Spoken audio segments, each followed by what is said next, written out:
AOD စကင်တကောင်ရဖို့ Diamond ဘယ်လောက်ကုန်မလဲအားလုံးပဲမင်္ဂလာပါခင်ဗျာ AMD Game Shot Channel လေးကနေပြီးတော့ကြိုဆိုလိုက်ရပါတယ်ဒီလေးဖြစ်သွားခဲ့တဲ့ Attack on Titan Resale Event တော့ဒီဇင်ဘာလ9ရက်နေ့မှာ Game တွေကိုရောက်ရှိလာတော့မှာပါဒီ Event ရဲ့အဓိကဇက်လိုက်စကင်တွေကတော့ Levi အဖြစ်နဲ့ Martis ကတော့ရှင် Mikasa ဖြစ်နေကတော့ Fanny တို့ပဲဖြစ်ပါတယ်မို့တော့ဒီ event မတိုင်ခင်မှာစကင်တွေအကုန်လုံး revamp ပြန်လုပ်ပေးထားပြီးတော့ effect တွေနဲ့ animation တွေလည်းတေချာလေးပြင်ဆင်ပေးထားပါတယ်ပြီးတော့ Iran ရဲ့ Titan Fall ဆိုလို့ရှိရင်လည်းဘောင်းမီမပါတဲ့ဖေမြောင်ကြီးဖြစ်သွားပြီးတော့ Levi ကလည်းအိမ်နဲ့ပိုင်းလိုက်လေကျိုးဆွဲပြီးတော့ဓာတ်နဲ့ခုတ်တဲ့ပုံစံဖြစ်သွားပါပြီ event ပုံစံကတော့ collab event တွေရဲ့ထုံးစံတိုင်းပဲ 1 draw Diamond 50 10 draw တော့ Diamond 900နဲ့လာမှာဖြစ်ပါတယ်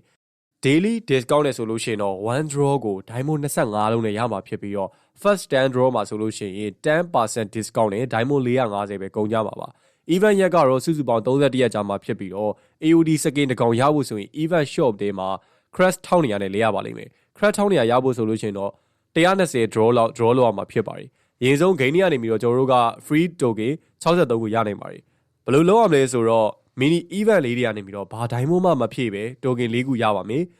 draw reward အနေနဲ့လည်း token တစ်ခုရပါလိမ့်မယ်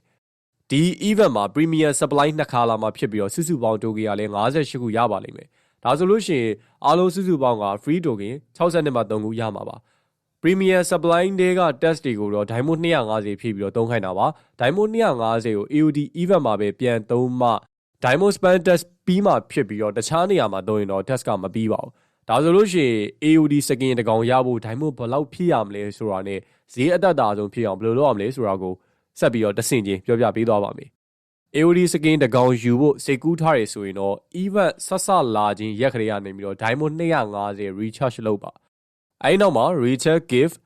free token တစ်ခုရပါလိမ့်မယ်ပြီးလို့ရှိရင် daily discount တစ်ကြိမ်လှည့်ပါ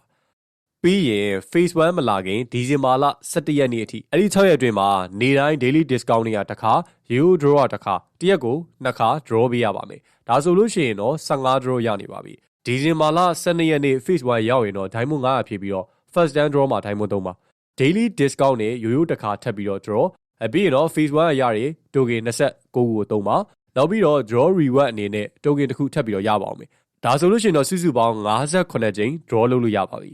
ဒီဇင်ဘာလ23ရက်နေ့မှာ Diamond 900 recharge ထပ်လုပ်ပြီးတော့18ရက်နေ့အထိ daily discount နဲ့တရက်တစ်ခါ draw လုပ်ပါပြီးတော့ mini miss test တွေကနေပြီးတော့ရလာမယ် token 4ခုပါပေါင်းမယ်ဆိုလို့ရှိရင်တော့10 draw ရပါလိမ့်မယ်ဒါဆိုလို့ရှိရင်တော့အားလုံးပေါင်း68ကြိမ် draw လုပ်လို့ရပါပြီ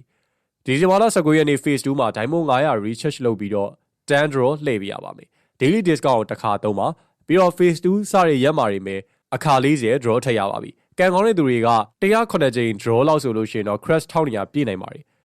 Drop rate နဲလို့109ကြိမ် draw မှာလည်းပဲ crash 1200မပြည့်သေးဘူးဆိုရင်တော့ဒီဇင်ဘာလ20ရက်နေ့ကနေပြီးတော့ January လ1ရက်နေ့ထိ daily discount နဲ့တရက်ကိုတစ်ခါ draw လုပ်ပါဒါဆိုလို့ရှိရင်တော့120 draw ပြည့်ပါပြီ120 draw မှာဆိုလို့ရှိရင်တေးကြပေါက်1200 crash ပြည့်ကိုပြည့်ပါတယ်ဗျကျွန်တော်တို့က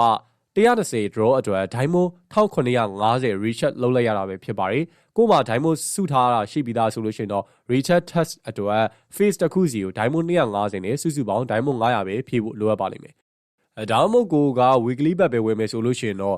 event စစချင်းမှာပဲ weekly bet 4ခု phase 1မှာ weekly bet 3ခု phase 2မှာ weekly bet 3ခုစုစုပေါင်း weekly bet 10ခုထည့်ပေးရပါပြီအခုဆိုလို့ရှိရင်တော့ AOD စကင်တကောင်ကိုဈေးတက်နဲ့ရဖို့ဘယ်လိုတွေလုပ်ရမလဲဆိုတာသိသွားကြတော့ပြီလို့ထင်ပါတယ်ညီကိုအနေနဲ့ weekly bet နဲ့ဖောက်ပါလား diamond ဝယ်ပြီးတော့ဖောက်ပါလားဒါမှမဟုတ်အရင်ကတည်းက diamond စုထားတာရှိလား comment ကနေတစ်ဆင့်ကျွန်တော်တို့ကိုပြောပြခဲ့ပါဦးဆိုတော့ဗီဒီယိုလေးကတော့ဒီလောက်ပါပဲခင်ဗျာ mobile legend နဲ့ပတ်သက်တဲ့ဒီလိုဗီဒီယိုလေးတွေကိုစိတ်ဝင်စားရဆိုရင်ကျွန်တော်တို့ရဲ့ channel လေးကိုလည်း like and subscribe လုပ်ထားခဲ့ပါခင်ဗျာအားလုံးပဲနောက်ထပ်ဗီဒီယိုတစ်ခုမှာပြန်ပြီးတော့ဆုံကြတာပါခင်ဗျာ